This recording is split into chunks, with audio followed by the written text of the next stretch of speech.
BJP सरकार होशियार होशियार होशियार बीजेपी सरकार होशियार होशियार होशियार We want justice. justice ST our legal demand. legal demand No Komota, no race. no race Accra so long live. long live Jindabad Chila hai na Jindabad. Jindabad আজি কচৰা জনগোষ্ঠীটো আমাৰ ভূমিপুত্ৰসকল যিসকলৰ ইতিহাস আছে আজি সেইসকল ভূমিপুত্ৰ আজি লাঞ্ছিত বঞ্চিত আমাৰ ভূমিতে আমি বঞ্চিত হ'ব লগা হৈছে কাৰণ এটাই যে আমাৰ যি চৰকাৰৰ পক্ষ আছে যি চৰকাৰ নাহক কিয় সেই চৰকাৰে আমাৰ কচৰা জনগোষ্ঠীটোক সদায় তেওঁলোকে পুতলা হিচাপে ব্যৱহাৰ কৰি আছে যেতিয়া ভোট আহে ইলেকশ্যন আহে ভোট বেংক হিচাপে তেওঁলোকে আমাক ব্যৱহাৰ কৰি আছে কিন্তু আমাৰ প্ৰাপ্য অধিকাৰৰ পৰা সদায় আমাক বঞ্চিত কৰি আহিছে সহজ সৰল কচৰা জনগোষ্ঠীটোক ভোট বেংকৰ জৰিয়তে বিভিন্ন ধৰণৰ সৰু সৰু আঁচনিৰ প্ৰলোভন দি তেওঁলোকে আমাৰ মানে জনগোষ্ঠীটোক মানে গিনপি সজাই আহিছে এই ক্ষেত্ৰত যিয়ে চৰকাৰ নাহক কিয় কেন্দ্ৰত আজি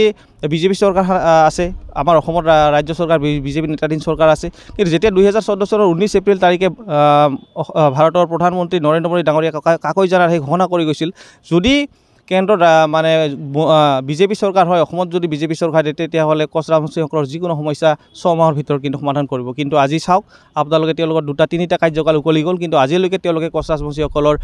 মানে যি সমস্যা সামান্য জনজাতিকৰণ আৰু আমাৰ পৃথক ৰাজ্য ক্ষমতাবোৰৰ সমস্যাবিলাক কিন্তু সমাধান নকৰিলে এই ক্ষেত্ৰত আমি সকীয়াই দিব বিচাৰিছোঁ যে বিজেপি চৰকাৰক অতি শীঘ্ৰে সময় থাকোঁতে আপোনালোকে আমাৰ এই যি বৃহত্তৰ কচৰা জনগোষ্ঠীটো আছে ভূমিপুত্ৰী কচৰা জনগোষ্ঠীসকলক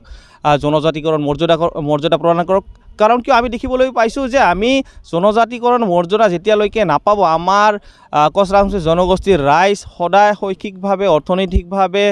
আৰু ৰাজনৈতিকভাৱে আমি পতানা হৈ থাকিম আমি বলি হৈ থাকিম আমি যি আত্মসন্মানেৰে আমি জীয়াই থাকিব বিচাৰিছোঁ সেইকাৰণে আমাৰ এই কচৰা জনগোষ্ঠীসকলৰ দীৰ্ঘদিনীয়া আন্দোলনৰ দাবী জনজাতিকৰণ অতি সোনকালে মানে আমাৰ যি চৰকাৰ আছে তেওঁলোকে আমাক প্ৰদান কৰক অতি সোনকালে আমাৰ